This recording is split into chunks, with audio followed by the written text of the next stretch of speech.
The minstrel boy to the war has gone. In the ranks of death you will find him. His father's sword he hath girded on, and his wild harp's love behind him. Hey fans, people of the interwebs, it's me, StarShips, or Tony, your hilarious jackass, back for another Star Trek, the official Starships collection, and this time we're doing issue 112, the USS Phoenix, NCC-65420. As per usual, nice glossy magazine, and the ship itself, but more on that later, because it has divided some fans as this bad boy, including me. I'll get onto that when I actually do the ship review of the ship. So anyway, magazine. As per usual, we get specification. Class Nebular. Constructed the 40 Eridani A Starfleet yards. Now, 40 Eridani A apparently is Vulcan. Yep. Launched 23 60s, length 465 metres approximately, crew 750, water speed 9.5, weaponry, phase remainers, photon torpedoes, Captain Benjamin Maxwell. Then we got quite a nice undershot, sort of third quarter of aft section there, it's quite nice. Most distinguishing feature on the USS Phoenix was its oval-shaped platform that rose up from the rear of the engineering hull on the Phoenix. This module was equipped with extra sensor equipment that could also configure to carry weaponry. The Phoenix was only 2/3 the length of the Enterprise D. It was outfitted with many of the same parts. The saucer section and water nacelles appeared to be exactly the same on both vessels. The engineer was shorter and more curved on the Phoenix, as the deflector dish was more square. And then we get the same image that's on the front cover there, that's no bad thing. And then we've got the appearance in the episode The Wounded, which is a great episode actually. That's my Bluetooth communicator powering down. There is a review scheduled for that as well. But I thought I hadn't done my ships in a while. These need doing. So anyway, and then we get sort of like the overlay that's going on, which is quite cool in the episode. Captain Benjamin Maxwell, twice decorated by the Federation's highest citations for courage and valor. I think it's the Christopher Pike Medal for valor. During the Federation Cardassian War of the 2340s and 2350s. Excuse me. He carried animosity towards the Cardassians after a sneak attack by their military, resulting in the deaths of nearly 100 civilians on Setlik 3, including his wife and children. He never trusted the Cardassians after this, and later took upon himself to destroy their supply ships because he believed they were gearing up for war, which they were. But Captain Picard's orders were to keep the peace. I was going to say spoilers, but that episode's been out for 20 odd years. Come on now. And then we've got a topographical view of the ship itself. Now, make note of this. Something missing there, isn't there? Yes, there is. Captain Picard reluctantly agreed to give the Cardassians the Phoenix transponder and prefix code when it threatened 2 or more Cardassian ships. This allowed Captain Picard's warship This allowed the Cardassian warship to precisely locate the Phoenix and remotely lower its shield. Despite this, the Phoenix was still able to come out on top and destroy both Cardassian vessels. Dedication plaques. The USS Phoenix dedication plaque was seen on the wall of Captain Maxwell's ready room. This was unusual, as most ships' plaques were normally seen on the wall of the main bridge. Excuse me. The reason for that is because they hadn't built a bridge set for the Phoenix. The only scene we see set on the Phoenix is the ready room. In fact, the only crew member we see is Benjamin Maxwell. The Phoenix destroyed an unnamed Cardassian science station in the Koala system. Captain Maxwell believed it was a military supply post and held a good strategic position to launch invasion in 3 Federation sectors. 21505, I believe the sector is. The Phoenix was seen several years before Star Trek First Contact came out. However, the encyclopedia states that it was named for Zevran Gokram's ship of the same name, which was, of course, mankind's first ship to achieve warp speed. Yes. And then we've got production design for season 4 from TNG. We've got some really nice designs of the Tellurian ships there, which I believe they cut down an Imperial Star Destroyer model kit, and then just added like fins and that to it. And we've got Locutus's Borg arm there, which is really cool. And then we've got some, I think they're Chinese letters, I think. Yeah, the Chinese letters in Dr. Sun's lab about his various doodlings and stuff. Next Generation's 4th season, the first time we see the Cardassians. There he is, and that's Mark Alama, who will later go on to play the most famous Cardassian, Gul Dukat. But he's actually playing a guy called Masset.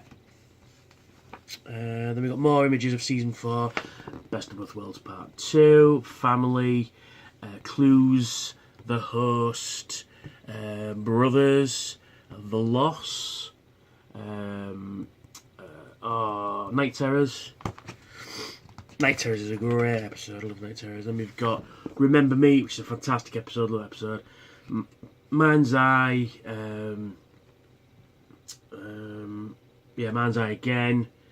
Then we've got Mind's Eye again. Yeah, they're all Reunion. Actually, I think that's Reunion as well. Yes, it is. And then we've got the return of Seela, which is nice. In Redemption, although a voice is heard in The Mind's Eye. Then we've got On Screen.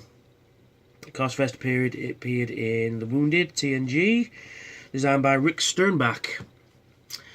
Cardassian's first appearance was on the Next Generation episode of The Wounded. The makeup to turn actors into Cardassians looks roughly 3.5 hours to apply.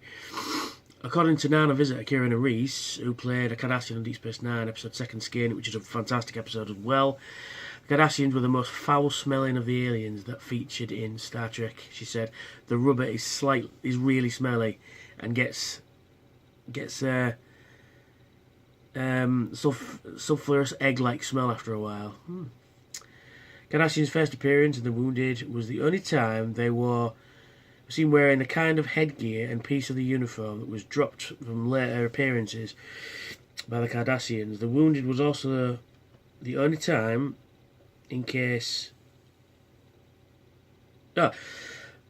Wounded was also the only time Cardassians, in this case Gul Macet, was shown sporting facial hair. Jerry Taylor wrote the teleplay for The Wounded and came up with the name Cardassians for the species. Initially, she called them Circassians, but then turned out to real people from Earth's ancient history, so she invented a similar name, Cardassians, not Kardashian, Cardassian. I always correct people when they say Kardashian. I go, no, you mean Cardassian, surely. So anyway, that's the magazine.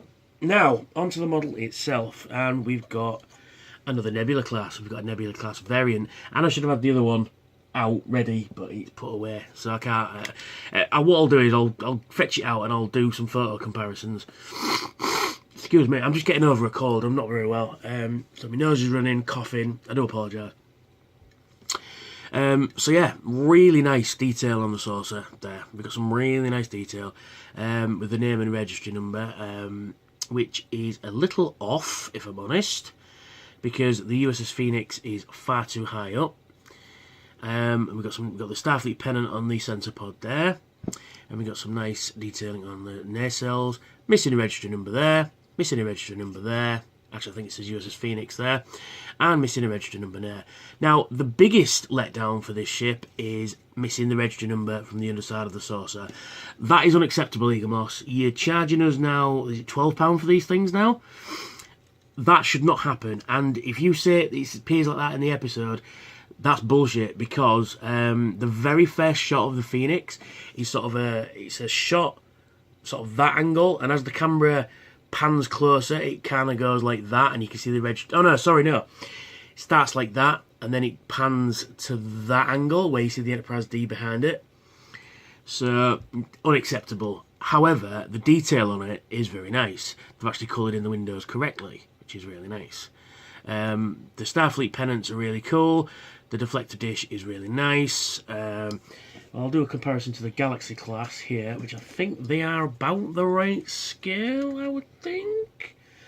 Actually, I think they are, you know. I think they are exactly the right scale. Yes, that's about right. That's pretty cool, because the nacelles are the same size.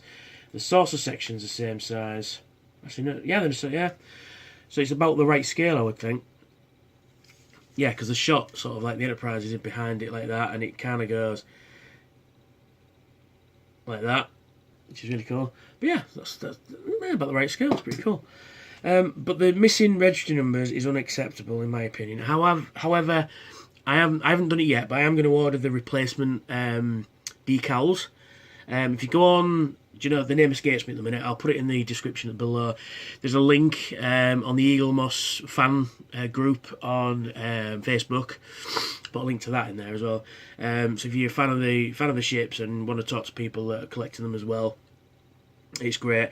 And there's a guy who's made replacement decals for these, which I need for this, because that is unacceptable. I'm sorry, you can't have a Starfleet ship without register number under there, and the fact that it appears in the episode as well. Excuse me. But overall, though, it'd get a solid 9, but it's getting a 7 for the missing registry numbers. I mean, the fact that you've got ships like these guys, which were only designed to be destroyed and like far back in the frame like that, so you'd never see register numbers, and yet they've got register numbers on the bottom, they've got them on the nacelles, they've got them everywhere else. You know what I mean? Come on now. You know? We should be expecting better from this, to be honest. As of this recording, I am still missing my Lokiran vessel, so I will be recording the next 2, but I will not be uploading them until I get the Lokiran vessel, because I don't want to be missing one. I like to put them all in order, you know? So yeah, as soon as I get that, then it'll go up. So yeah. But other than that, apart from the missing register number, it's a very cool ship. It's been one of them I've been waiting for since they announced it. Because it was one of those that we didn't think we'd get, you know, but it's quite an important episode. It fits on the stand thusly, which is really nice, and it says on the bottom, U.S.S. Phoenix. There we are. Yeah, a lot of people getting these broken in the packages as well. Look, recently I've been really lucky with the ships I've been getting. None of them have come damaged, which is good. Now I've said that, the rest will come fucking damaged. So yeah, they've announced a few more ships, haven't they? Just a quick news roundup. You stay there. Basically, they've announced they're doing 160 ships now for the collection, which is probably going to be more. They're also bringing out the Discovery as a subline, which is not part of this collection. It's its own little collection, which could potentially last for at least 7 years. Because they're going to get probably 7 seasons or possibly more. On Netflix. So there's that. They've also there's a few more specials coming out as well. You know, like the Defiant 1764, those type, the Aventine and stuff like that. They've just released, which I need to pay for actually, the Probot Enterprise C. They're doing the Phase 2 shit, Enterprise, from Star Trek Phase 2, or New Voyages Phase 2, which I'm like, but that's a fan production. It's not technically canon, but there it is. They're bringing it out, and I still need to get the latest special as well. The Enterprise ring ship. I need to get that. I still need the shuttles, but they're still far too expensive. But yeah, so Eagle Moss, please just get somebody to go, it's missing the register number. Pay me to do that. I will do it. In fact, I'll do that for free. Just send me the pictures and go, right, it's missing this, and this, and I can send you back and go, sort it. But yeah, anyway, thanks for listening to me rant on about the missing register number on the Phoenix there. And I will catch you all later whenever I get my Lokiran vessel. In fact, while I'm waiting for that, I will do a few other ships, because I've got a couple more that I'm going to review as well. So yeah, I will catch you all later. Bye for now. Oh, please like, share and subscribe this video. Hit that notification bell to tell me when I've got some, to tell you when I've got new videos out. And I will catch you all later. Bye for now.